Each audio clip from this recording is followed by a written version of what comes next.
Welcome to Glass Half Full. Once a podcast, now a YouTube video. I'm Leslie Krongold, and I've been in Mendocino for 3 years now, and this is my first recorded conversation with a local. And that local is Helen Jacobs, whom I met early on through the local Jewish community. Shortly after we met, I learned that Helen teaches a weekly online yoga class, and I began attending.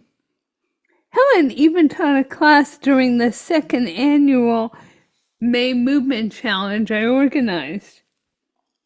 Helen is also a peer counselor trainer at the Redwood Coast Senior Center. I went through the peer counseling training almost a year ago and now volunteer weekly working with a client. And at some point between yoga and peer counseling, Helen shared her diagnosis of Parkinson's disease with me. Helen Jacobs, this is your life. No. When led you to become a social worker? I became a social worker in the late 80s, maybe 87 was when I started working as a social worker. And why did you decide for that career? It kind of decided for me in a way. I had been doing a lot of little jobs, which was very common to do in Mendocino at that time. So I worked at the health food store, and I did massage, and I did I worked as a gardener at someone's place, and I helped friends on construction crews, and I was just doing a lot of different things. And then somebody told me that there was a job opening up at the senior center in Fort Bragg for an outreach worker. So I applied for and got that job. And while I was working at that particular job, I decided to go back to school. I had dropped out of college, and so I went back to college to get my BA. And when I had my BA, I basically fell into a job as a social worker case manager with the program that I then worked for the next many years. So you were pretty young and you had already started working with the senior population. Yes. What did you study previously when you dropped out? What was your career interest? My original career because I was fairly unfocused, let's put it that way. My original career interest had been pre-med, but when I actually started college for the first time, there was a lot going on in the country. There was the Vietnam War, and there was the civil rights movement, and I more or less focused on that path rather than on the academic path, and didn't really have a plan, so to speak, of what I might be doing in the future. So for me, it was chemistry. When I took chemistry, I thought, oh no, I'm not cut out for hard science. Yeah. Well, for me, I was just telling someone this story the other day. It was when I took my first calculus class. Well, not my first and only calculus class, and didn't pass the first exam, after which the teacher kindly informed me that I could drop the class without losing credits. And that was good, but it also, similar to what you're saying, was if that's what I needed to do in order to become a doctor, that was not going to happen. Yeah, I mean, looking back, I think, the right instructor could have captivated me. But hey, no regrets. You have any regrets? No, not really. I mean, on and off over the years, I've thought I should have probably done something like become a nurse, but at the time that those options might have been available, I was doing something else, really. No. And I loved my job. I mean, the job that I held for all those years as a social worker was a fabulous job. I mean, it was really just very right livelihood, very much right livelihood. I enjoyed it and it enjoyed me. And, I'm sure you still use the skills and knowledge Absolutely. today. Yeah. Yes, I do. And now I'm a senior, and so were most of my friends, and very interesting. It's better than the alternative. Yeah, but it is, I mean, even this morning in my yoga class, I was realizing when I was first teaching, hand movements, it was very abstract. It was something that I was doing because I had read that it was good for arthritis to do that kind of movement. When I was first studying yoga, I did a lot of my studying in through books, and it made a lot of sense. And now I do those movements because that's what my body goes, oh, that's very good. Oh, that helps. So different perspective.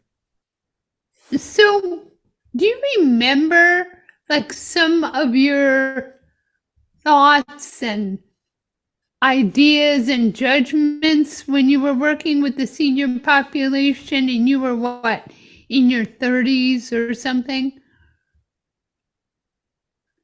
Um, I mean, I just remember, some people that I had like really, really good connections with. And it was such a great job because I was allowed into people's homes. So my job was to go into their homes, visit with them, get to know them over a period of time, and then help provide services for them.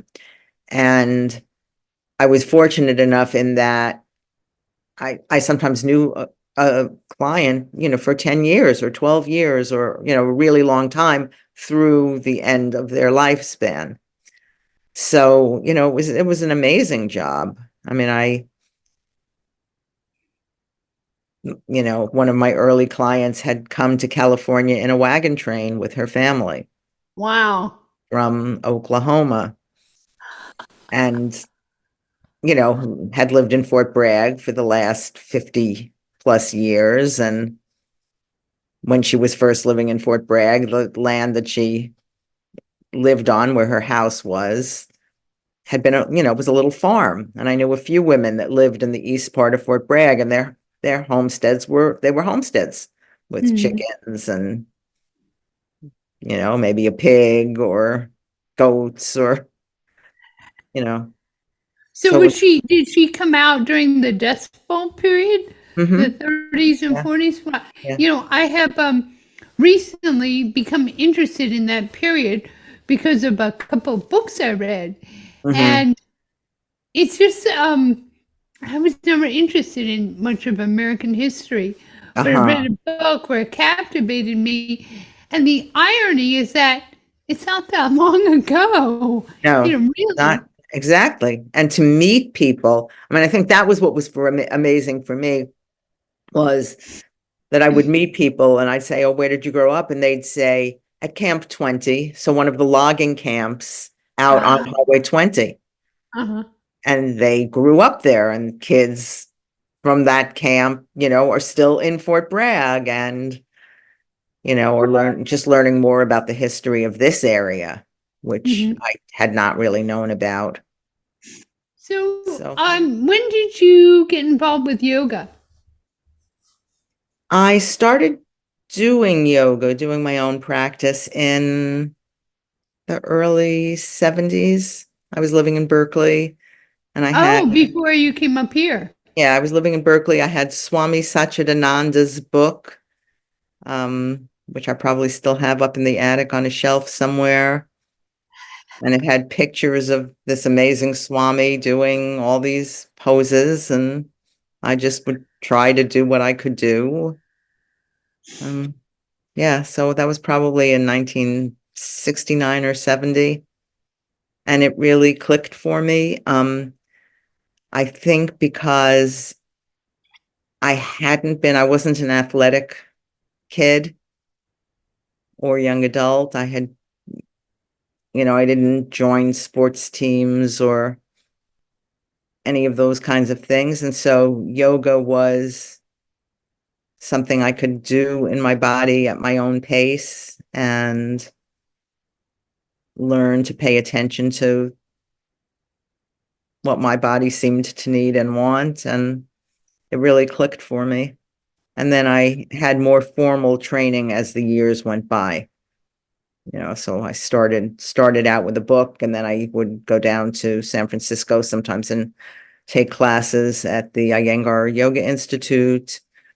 And then eventually got my yoga certification, and then about 10 years after that, my yoga therapy certification.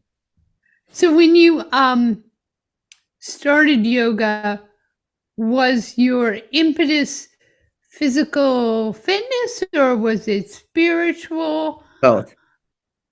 Really, both at that Both. time. Okay. Yeah. How has the practice of yoga informed your work as a social worker, even though I know you're not like quote unquote a social worker now, but you still do similar kind of work at the senior center, right? I mean, Yeah, oh, absolutely. how has that practice of like 50 plus years, Yeah. how has it informed who you are today? Oh, I know, sorry, the new yeah, I mean, it's a big question. It informs everything, really. My sense of connectedness to service. It's a way for me to provide service to the planet. It's a way for me to feel connected with people. It's a way for me to feel connected to this ancient tradition that's given me so much, both physically and emotionally.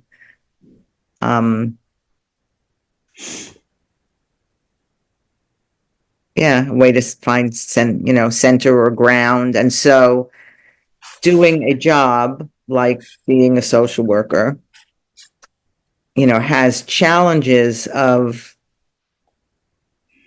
being in touch with suffering. You're right up against people who are having a hard time. And unless you have the capacity to hold that, it's very easy to get, thrown off center, too emotional, so to speak, and then less functional in a way. So I think having the yoga practice and meditation practice would allow me to be more present, basically to be present with the person, whatever they were going through, and then to try to do whatever problem solving I could for the issues that they were going through. And I think that was totally informed by my yoga practice. It makes me think some of what you said, that term, it's either, or maybe both these terms, caregiver fatigue and compassion fatigue. Are those are terms? Yeah. When you do provide service to people who are suffering, and that, being resourceful, being a listening ear, and empathy and compassion, and how there's sometimes such a thin barrier. And so you're saying that the practice of yoga has helped you. Absolutely. With that. Yeah. I mean, I think I said this in the peer counseling training at one point. There would be times that I'd be sitting in a visit with somebody in their home and something hard would be going on. They'd be having a hard time, or it would be a boring visit or something. And I would just sit there and remind myself, this was the most important thing I could be doing at this moment. This was where I was. This is what I'm doing. And it helped. It just helped me to kind of stop spinning out into, when do I leave? Or, oh God, I have nothing to say, or I don't know what I'm going to do to help, and to learn that sometimes that was true. sometimes I didn't have anything that I could do, and all I could do was be a listening presence. Mhm. Other times there was plenty I could do. I could help fill out paperwork. I could uh, buy some medical equipment. I could have my nurse call the doctor's office. There were sometimes very practical things that we could do. And I was really lucky to work in a job that was a team. I mean, we had a really good team. It was a nurse, social worker, dyad, basically, with a very compassionate supervisor and a very wonderful secretary who helped keep everything all on track. And we just really worked well together for a long time. Mm. So, all of this, how did it prepare you or not prepare you for getting a diagnosis? What, 2 years ago? Almost, was it 3 years ago, Something like right? Soon that. Yeah. after I met Yeah. you. Yeah. I'm still grappling with that. I mean, I guess it prepared me. Sort of like, what else is there to do but what is in front of me? Um, you've been very helpful and very supportive. I often think of you saying to me, well, have you come out to people, and how hard that process has been and is. It's a little easier now, but still not. I'd still rather be like, I'm fine. I'm fine. I Everything's was fine. I was in a book club, online book club last night, and I've been in the group for about 2 years. And a new woman joined, and she fits in.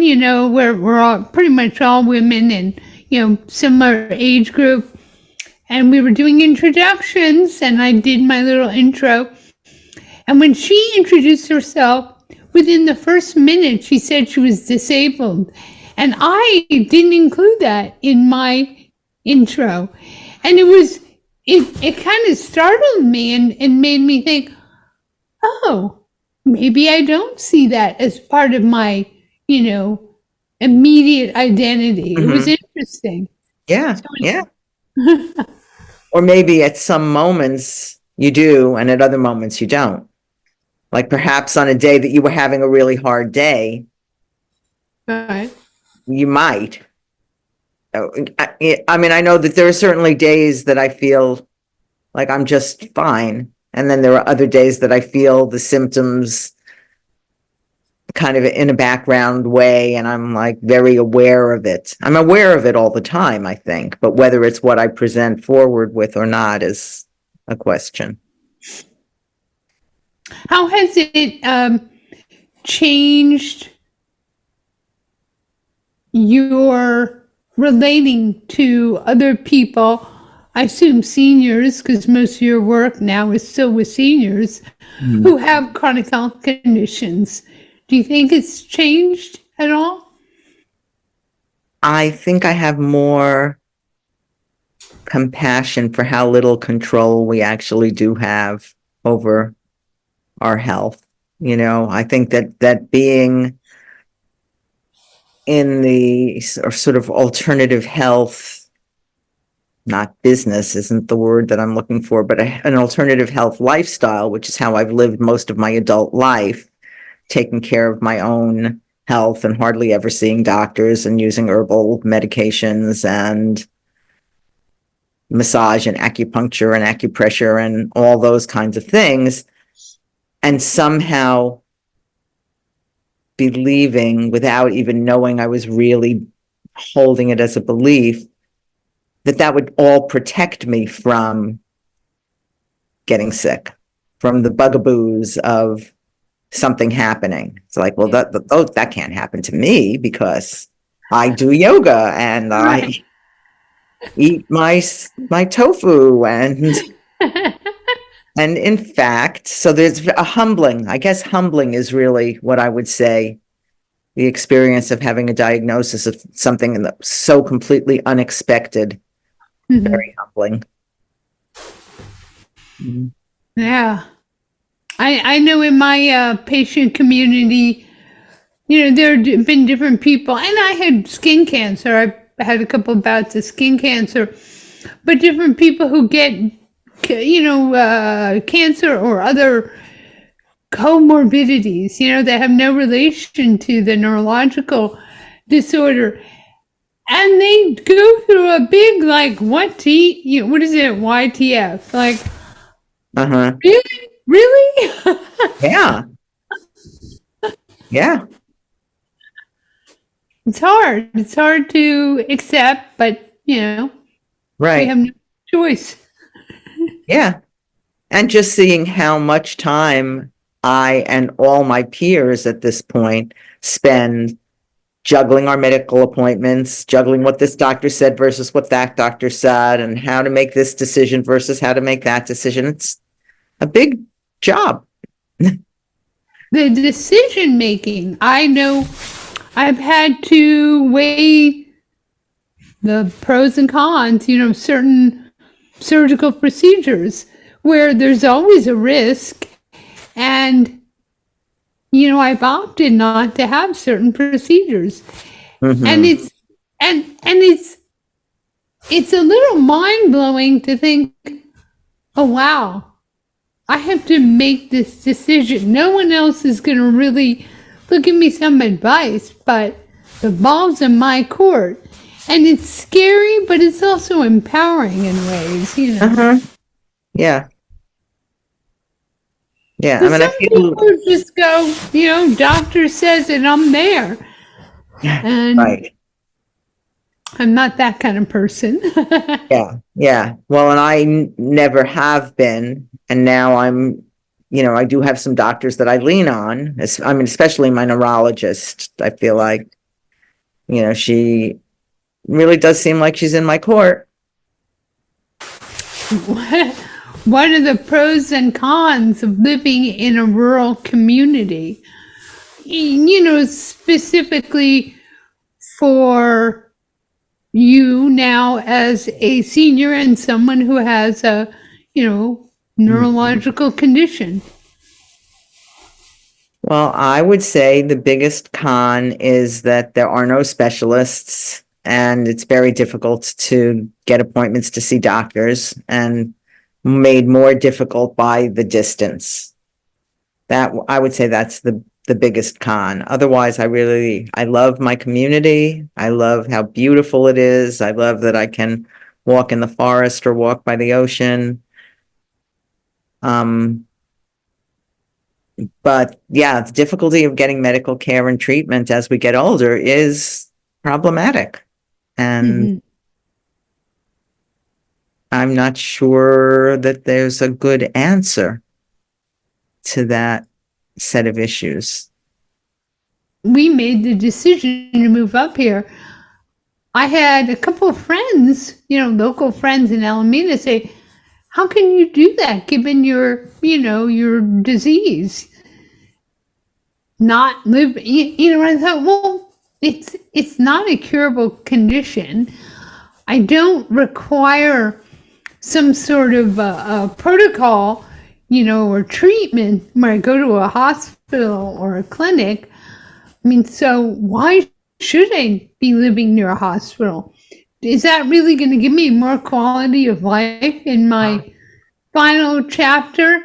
So I see those things as being pro for me. Yeah, And that's a really good perspective because I know people get afraid and it's very easy when fear starts gaining control of your mind, it's very easy to future trip negatively rather than doing what you just said, kind of really assessing the situation for yourself and saying more pros than cons here. Yeah, and I imagine there are conditions. I mean, cancer. I know we had a mutual friend who went to Ukiah for treatments, and I'm sure that's hellish. Having the support network you need to transport you, stay overnight, the money to pay, and all that. But most of the time, it's a period of time. It's not forever. Right. But most So of the it's, people that I know with cancer are being treated at UCSF or Stanford or, going to Ukiah for the radiation treatments. I mean, that seems to be, but as you say, time limited. yeah. Yeah. I think we're very lucky here to have developed a sense of place. I mean, grew up in New York City. I originally moved to Albion in the early 1970s. And I feel like it really has given me a sense of place and community. And I feel very fortunate in that. Mhm.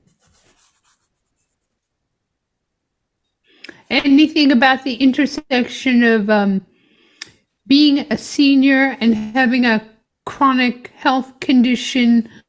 I've always been attracted to the intersection of disability and seniors. Not, certainly there are plenty of Mhm. really up here. I mean, 90-year-old folks who are so vibrant and, I'm amazed by. Yeah. But, I've often been, I was on a disability commission in Alameda, and I would go to events at health fairs, and I'd have somebody walk by me, an older person in a walker, and they look at disability commission and, oh, like they had no need for that.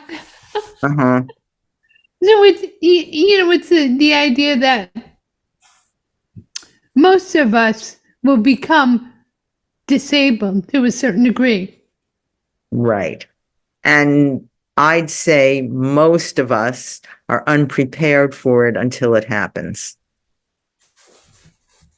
That's been my perception, that until something actually starts limiting your ability to do something, you don't believe it's going to be you, or I didn't believe it was going to be me. Hmm. There is an intersection. I don't know what parts are my age, which is 74, and what parts have to do with the Parkinson's diagnosis. I don't actually know because they all sort of coalesced at the same time. But there's still, as I said earlier, there's still that element of me. Yeah. And I talk to friends who are having shoulder surgeries and hip surgeries and knee surgeries, and nobody expected it. We're active, healthy group of people. Mhm. Now we're going through being in our 70s and 80s and having issues. So, do you have any advice for your peers or younger people? Stay centered, Mhm. hang close to the people you care about. And accept that we're mortal. We're mortal, we are mortal. Yeah. Yeah. And I would also, this is probably, I know this is a kind of controversial topic. Don't buy into, we create our own reality so much, that sense of like, well, you wouldn't be sick if you just had positive thoughts. Oh, I have literally heard people yeah. say That's that. toxic positivity. It is extremely toxic positivity. I think a term I've only heard once, but yeah, I would just err on the side of, positivity is fine, but not as a way to beat yourself up. Yeah. Yeah. Yeah. Right. Well, it's out there in the alternative health world. I think that Uh, that's where I think it sort of the negative origins of it come from. If you just ate better and drank more water and thought positive thoughts, right. and clicked your heels together 3 times, especially if they were red spangly shoes. You know, What's the ultimate control freak, isn't it? You know, that we exercise control over everything. right. But we actually don't. Yeah. And it's a hard pill to swallow sometimes, but it is real life. We are, as you said, mortal. Mm-hmm. And I personally have learned a lot from my journey, and I think I've become a much better person because of it.